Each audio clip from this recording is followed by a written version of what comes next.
We are now checking out the Eastern State Penitentiary.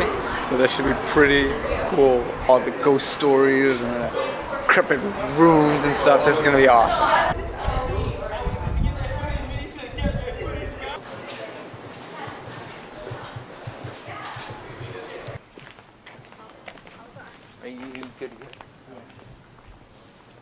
But this city has a dark side too.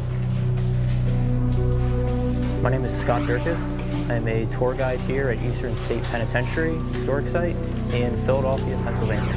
Eastern State Penitentiary was the largest and most expensive public structure built in 1829. So this is nice that we have the audio guide as we're walking through here. But wow, this is crazy. I feel like I'm on a video with Exploring with Josh or something. It's very, very old, these old doors. Wow, I can't believe people used to live here, and this is like the 1700s. We're gonna go to our first cell right up here. Check this out. The British architect John Haviland was tasked with designing the prison and found his inspiration from the asylums and prisons built in Ireland and France in the 1780s. The prison is designed based on what's called a radial plan. Picture a wagon wheel in your mind with a hub and spokes coming out of that hub in all different directions. That's the overall design of Eastern State. Check out these. These are like feeding holes for the different inmates.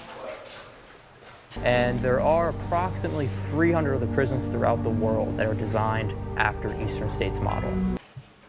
So that is a restored cell, and that's what it would have looked like when people actually lived here. That thing is pretty crazy. Just for petty crimes like stealing a horse or forgery. Pretty crazy to be living in that.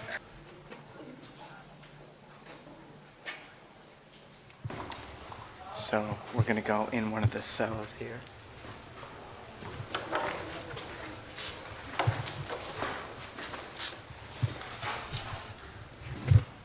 Wow, it's pretty crazy.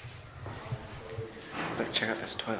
Eastern State Penitentiary was not built to be an ordinary prison. The idea for a different type of prison, one of reform, came from a meeting at Benjamin Franklin's house in 1787. The hope was to help reform the criminals through penitence. They did develop this new word, penitentiary, and the idea behind that is trying to reform and rehabilitate the criminals and the inmates. Inmates of Eastern State were encouraged to reflect upon their actions and wrongdoings through solitary confinement, 24 hours a day.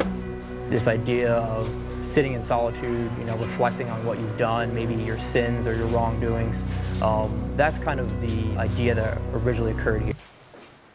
Is the view that the wardens would see and the different cellmates would see every single day. It's pretty crazy stuff. The hope of this system of incarceration was to reform the criminals, but that's not exactly what happened here. Overall, you could say that this plan basically failed, and there were a number of reasons for its failure. For one, they were facing overcrowding. They had too many inmates coming into the prison, and so it was hard to keep them isolated at all times. They also were suffering from mental illnesses, a few of them anyway, being locked inside of their cells in complete solitude with little or no human contact. This place is pretty crazy. It kind of reminds me of like Fallout. Definitely like the Exploring with Josh videos, so if you like his videos and want to check out something that you won't get in trouble for, definitely the Eastern State Penitentiary. This is probably one of the coolest places I've been in quite some time. This is awesome. So if you're in Philly, this would be #1 on the list, I would definitely say. Definitely the best thing to check out in Philly. Surveillance was the main reason for Eastern State's radial design, but that didn't stop over 100 escape attempts over the course of the prison's lifespan. Out of those 100 attempts, however, only one prisoner successfully made his way to freedom.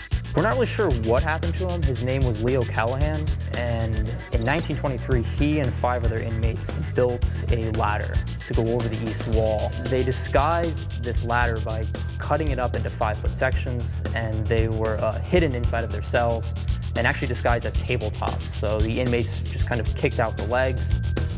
You'd flip the tabletop over, and there were rungs for the ladder on the other side. They somehow snapped it very quickly together along the east wall and went over, 5 of them were brought back. Leo Callahan, the 6th inmate, was never heard from again. We're not entirely sure what exactly happened to him. Eastern State had its fair share of criminals throughout the years, including some rather notorious names that you've probably heard of before. 2 of the more well-known inmates that were here were Willie Sutton, who was a famous bank robber in the 20th century, and Al Capone, who was here for about 8 months between 1929 and 1930. Capone stayed in cell block 8. He's placed here because he's caught carrying a concealed deadly weapon. It's often rumored that he might have been hiding out here at the prison. His home base is in Chicago.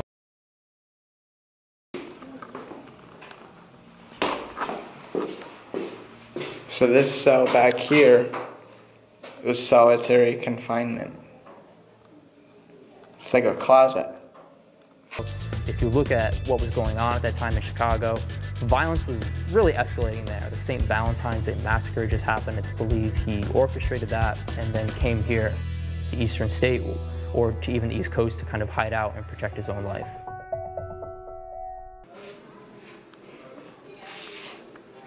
And this here is the hotel we stayed in. It's a basic hotel, pretty small, just about as small as any New York City bedroom, really. It's got all the basic amenities like a bed, a TV, a nice shower, bathroom, basically everything you really need in a nice compact form. It's pretty small, however, but it gets the job done. It was about $240, so it is a little bit pricey, but it is in a great location. We did have to buy this last minute, however, because Society Hill Hotel screwed us out of a room. Next, we went to the Philadelphia Zoo and check out these awesome, amazing animals. This is really, really something. And it's just about as good as the Bronx Zoo, so it's that cool.